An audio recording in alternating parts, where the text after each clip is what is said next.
발음이 원수인 사람들이 있어요. 그렇죠? 여기 보시면 강호동 씨, 그리고 권상우 씨, 최준 씨가 이제 대표적으로 이렇게 발음 때문에 굉장히 많이 힘들어하는 사람들 중에 하나죠. 그래서 능력을 제대로 인정받지 못하거나 아니면 이 사람들이 굉장히 패착거리가 되고 성대모사를 많이 하는 경우가 굉장히 많습니다.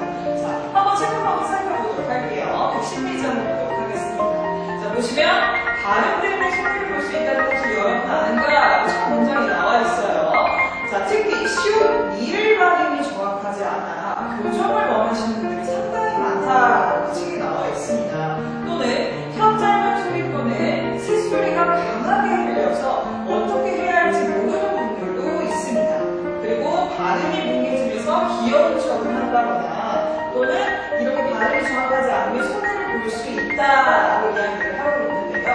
자, 강호동 씨 대표적으로 굉장히 개그맨이니까 발음을 실수를 웃음으로 넘길 수가 있는 부분인데 권상우 씨나 또는 최준 씨 같은 경우에는 배우잖아요. 배우는 사실이 확실히 전달력이 굉장히 좋은 사람인데 전달력이 떨어지게 되면은 배우 진짜 치명타가 될 수가 있겠죠. 최준 씨는 가장 유명한 대사 실감님이라는 대사로 인해서 발음이 굉장히 안 좋고 현장을 소리를 많이 낸다 이런 운명을 받게 되는데 그에 대해서 이분은 굉장히 많이 스트레스를 받을 수가 있었어요. 그렇기 때문에 발음이 원수일 수밖에 없고 오히려 발음이라고 합니다. 좋은 기능을 좀 더 확실히 하려고 노력하는 배우를 지금 잡게 되었습니다. 지금은 조금 나아진 것 같기는 해요. 자, 두 번째.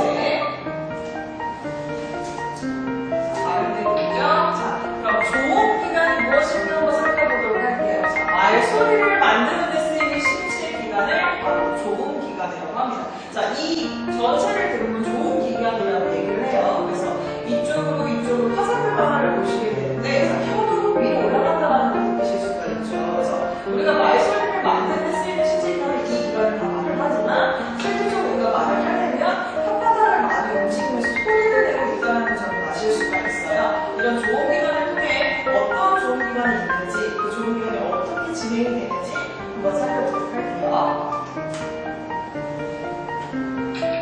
자, 그럼 좋은 기관 훈련법에 대해서 한번 살펴보도록 하겠습니다. 자, 혀, 입술, 볼근육, 턱 이렇게 나와 있는데요. 자, 마지막에 보시면 부지런히 움직이자라는 걸 나타낼 수가 있어요. 그럼 혀를 보시게 되면은 조음점에 정확하게 라고 했습니다. 자, 조음점이 뭘까요?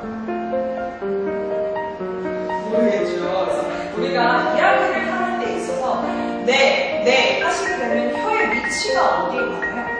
네 하면은 약간 혀가 그죠? 천장에서 살짝 쓸어내린다는 걸 느끼실 수가 있을 거예요. 우리가 발음을 하는 데 있어서 얘기를 할 때 꼭지점을 찍는 듯이 혀로 꼭지점을 찍는 것을 바로 조음점이라고 하거든요. 그래서 내가 조음점이 얼마나 정확하게 있느냐에 따라 정확한 발음을 할 수가 있어요. 근데 조음점의 위치가 잘못되면 당연히 뭉개지는 발음이라던가 아니면 부정확한 발음을 나올 수가 있겠죠.